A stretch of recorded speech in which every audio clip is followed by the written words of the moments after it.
Again, Luka Doncic doing things that perhaps only he can. Oh, he's down. Okay, now he's up. Now he's falling away, and that shot's going in. Just takes a seat. Alan, what do we have to say about this here? It's just incredible skill, but it also just shows you, too, that when he goes down, you just tend to want to stop. Monica, I don't know. Can you sit down, stand up, and make a shot?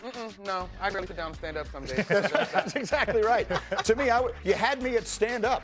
I'm very impressed. Speaking of Luka, it has now been, as you are well aware, a little over a year since the blockbuster trade that sent him to L.A. A man who is never short of words is still defending the trader in that case, Trader, I should say, and that's Nico Harrison. Here's Draymond Green on his podcast reflecting back to that move. So many people crushed Nico Harrison for the reasons that he gave. And when Nico gave those reasonings, everybody said he's ridiculous, he's crazy. But now when I turn on the TV, all I see is everybody in the media who crushed Nico Harrison, who essentially aided in him getting fired, regurgitating the same things that Nico Harrison was saying. And I struggle with that because I haven't seen one person come out and say, hey, Nico, I'm sorry for the things I said about you when you made that move, because I just said the same thing out of my mouth. This has nothing to do with Luka Doncic and everything to do with the media and Nico Harrison. Nico gave his reasonings as the general manager of a team of why he thought that was the right move. And everybody said, you're an idiot. So that's fascinating. Let me get everyone's in on this before I jump in on it. Brian Windhorst, the Windman, is listening to it. What was your reaction to what Draymond said?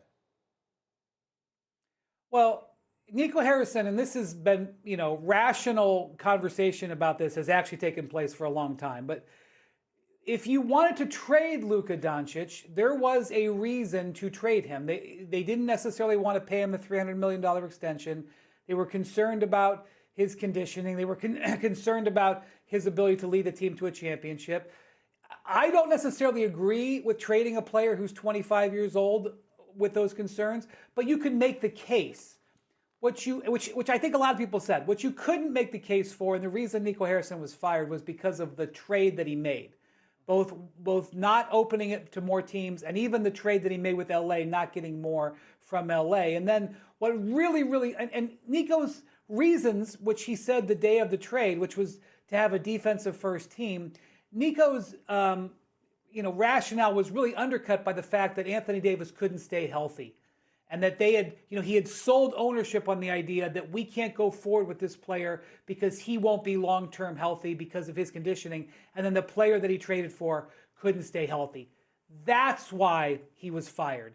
He has a tough reputation because of the fan base's pushback, but he was fired because of the failure of the trade and the dynamics of the trade.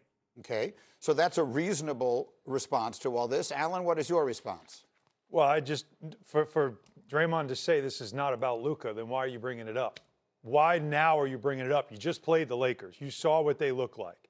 We know what's going on there. We know the numbers when Luka and LeBron are on the court at the same time. Why are you bringing this up now? What is the motivation to talk about this now? Because it's easy to talk about, right? To say everybody, of course, is him painting with a broad brush, which, that's the first rule. But what I don't like, though, is that he's creating this idea that trade made sense when Wendy just explained to you exactly why everybody was critical of it. But I just asked Draymond, why bring this up now? What's your motivation to bring this up right now? Because it is about Luka if this is what you're talking about. So this is one of the days that I will remember on this desk, Green. You post this trade. And I, candidly, aside from the fact that the value of the trade was in question, I remember a bunch of us thinking, if, big capital letters, capital I, capital F, if this works, Dallas did get better. Not better, but Dallas is still going to be a formidable squad. And so I think there was some respect for the idea, as Wendy laid out. But ultimately, it doesn't pan out. It was just such a huge risk to take, and it didn't pan out. Like, Luka is who he is, but AD has long struggled with health, and that was your And the Lakers are poorly built around Luka. Yeah, literally, built around Nico Harrison has given the Lakers the blueprint on how to be successful around Luka. Yeah, and that's what they'll do this summer. Right? Yeah, Okay, so all these are very rational takes. I'll give a little different one.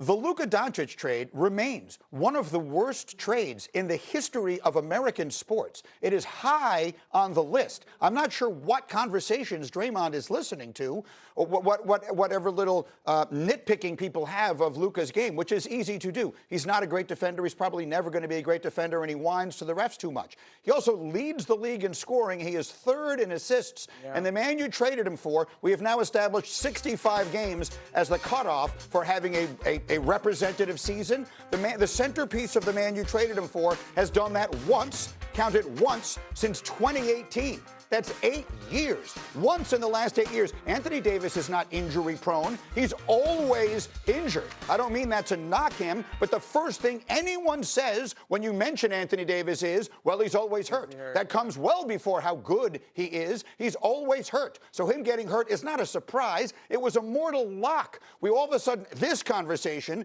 has gone to a place where now we're acting like, well, Luka Doncic is obviously a problem. Is that the conversation we're having? Luka Doncic may have a problem or two. There may be some things about him that are not ideal. And Wendy, I think I saw you saying this last week. Let's not act like championships have not been won, built around players whose defense was not their strong point. I've been watching the game 50 years. There are plenty of guys who fall in that category. So the Luka Doncic trade remains, regardless of what anyone is saying, and I'm not sure I'm listening to the same conversations, regardless of any of that, it remains one of the worst trades in the history of sports. And the man who made it, I don't know, I've never met Nico Harrison in my life. The man who made it, the fact that he got fired for it does not surprise me at all. Wendy, go ahead. Well, there's a lot of people that are going to defend Nico because he's so well respected and liked by so many players who worked with him at Nike.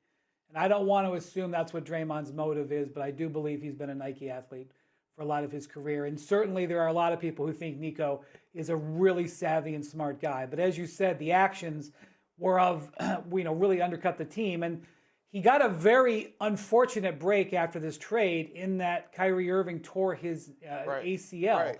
That was something that they were not planning, that ruined the rest of that season and a large part of this season. But then he got incredible fortune that trade led to a potential generational player.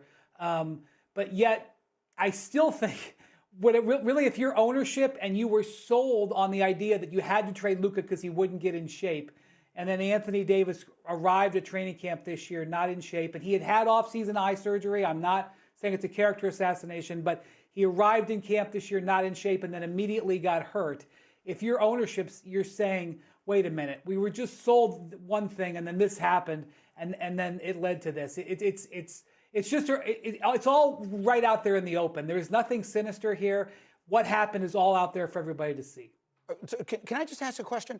I'm not sure, am I living in an alternative reality to everybody else? If you were starting an NBA team right now, and you had every human being currently walking the face of the earth to start it with, wouldn't one of the first, 6 or 7 people you choose be Luka Doncic? Yes. Is that maybe that's even selling him short? Yeah. No, you're saying no. Yes, it wouldn't I be? agree with That's you. what I'm saying. So that's who you traded. But that's he's 25 years old, and that's who you traded. You traded one of the 6 or 7, and even that may not be giving him justice. You traded that guy for what he got for him, which is a player who's always hurt. Yeah. This isn't that complicated. Yeah. No. You don't trade that guy. No. We have a firm grasp of the obvious as we are discussing this. Thank you, Draymond, for the content, but it's maddening that we have to respond to it because, like a lot of his three-pointers, this is an awful take.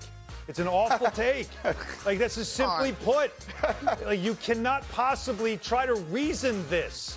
And that's what I've been trying to say. Look, you're saying this is not about Luka. Then what's it about and why now? That's the part that doesn't make sense. We all understood at the time. And by the way, the media is not why Nico got fired. The fan reaction is why. The outrage from their fans and how what it did to that organization. That's what led to this. Yeah. Okay, so I have met Nico. He's a great guy. I do know this, and I talked to him the summer after the trade. The pressure that he puts on himself, he's not.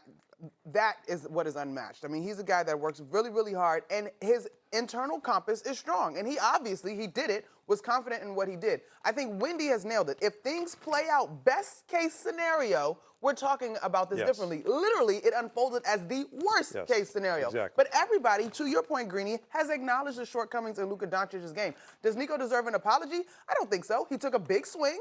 It was a high risk. In this case, it's been a very low reward as it has It was a panned out. massive risk. Yeah. And He to knew me, it, but it was a Wendy- massive risk. Wendy, I'll give you the final word on it, but I will just say this conversation is not about Nico Harrison.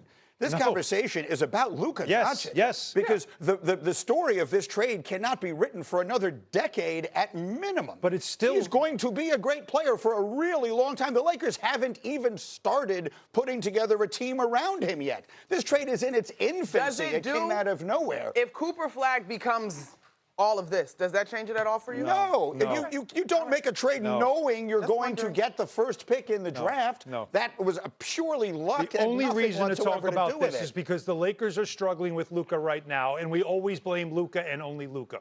And that's what this is about, and it's a reason to bring up the trade. But if the Lakers were playing well and winning, you don't even talk about it. And it's the Lakers because aren't he's playing struggling. that badly. I mean, the Lakers are. Well, they are together on the floor, playoff, though. play-in Yeah. team, whatever the case is. He doesn't Sixth. fit with LeBron. Yeah. Whatever that turns out to be. LeBron James is 41 years old. Luka Doncic is going to be there for a decade. Wendy, final word.